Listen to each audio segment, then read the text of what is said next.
नमस्कार, मी आपले भारतीय रेसिपीमध्ये आपले स्वागत करत आहे। तर आपण आज बनवणार आहोत ओल्या हळदीचे लोणचे।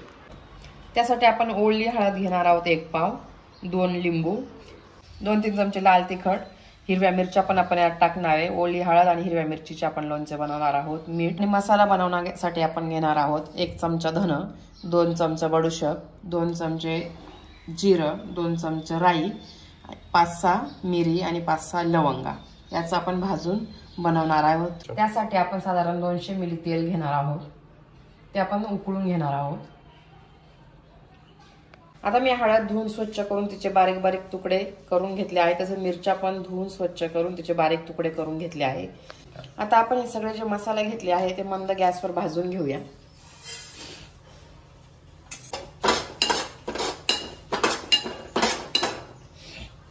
असे आपण मंद गॅसवरती भाजून घेऊया आणि थोडा सुगंध यायला लागला की लगेच बंद करूया। आपल्याला फार जास्त भाजून नाही घ्यायचे हे मसाले। आता हे मिश्रण आपण दळण्यासाठी मिक्सरच्या भांड्यात घेऊया। थोडं थंड होऊ द्या त्याला, थंड होऊ देऊ। मिक्सरचं भांडं पण आपण स्वच्छ कोरडं केलेलं आहे। हे बघा, हे मी थोडं जाडसर दळून घेतलेलं आहे, खूप बारीक करायचं नाही। आता आपण लोणच्याची तयारी करू।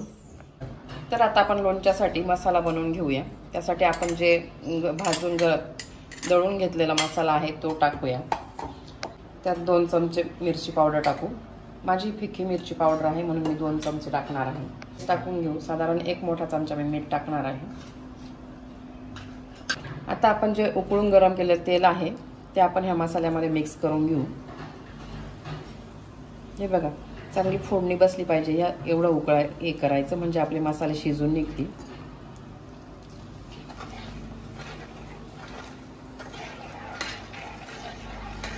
आता आपण हे मिश्रण अर्धा तासासाठी थंड करायला घेऊ। पूर्ण थंड झालंच की मग आपल्याला लोणचं भरायचं आहे।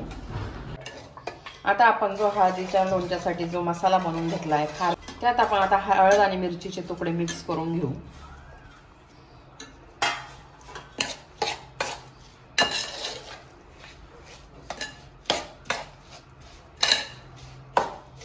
त्याचप्रमाणे आपलं हे लोणचं वर्षभर टिकण्यासाठी आपण त्यात 2 चमचे लिंबूचा रस टाकत आहोत। लिंबूच्या रसाऐवजी आपण विनेगर सुद्धा 2 चमचे ऍड करू शकता। शक्यतो साठवण्यासाठी काचेच्या भरणीत ठेवायचे। भरणी धुवून स्वच्छ करून सूर्यप्रकाशात वाळवून घ्यायची आणि पाण्याचा जराही अंश लागू द्यायचा नाही, म्हणजे आपलं लोणचं आरामशीर वर्षभर टिकतं। हे बघा, आपलं छान हळद आणि मिरचीचं छान लोणचं तयार झालं आहे। हेच लोणचं साधारण वर्षभर पण टिकू शकतं। लोणचं साठवताना साधारण काही दिवसासाठी त्याच्यावर साधारण कॉटनचा कपडा बांधायचा आहे। अशा छान छान आणि नवनवीन रेसिपींसाठी माझ्या भारतीय रेसिपी यूट्यूब चॅनलला तुम्ही शेअर, लाईक आणि सबस्क्राईब करायला विसरू नका।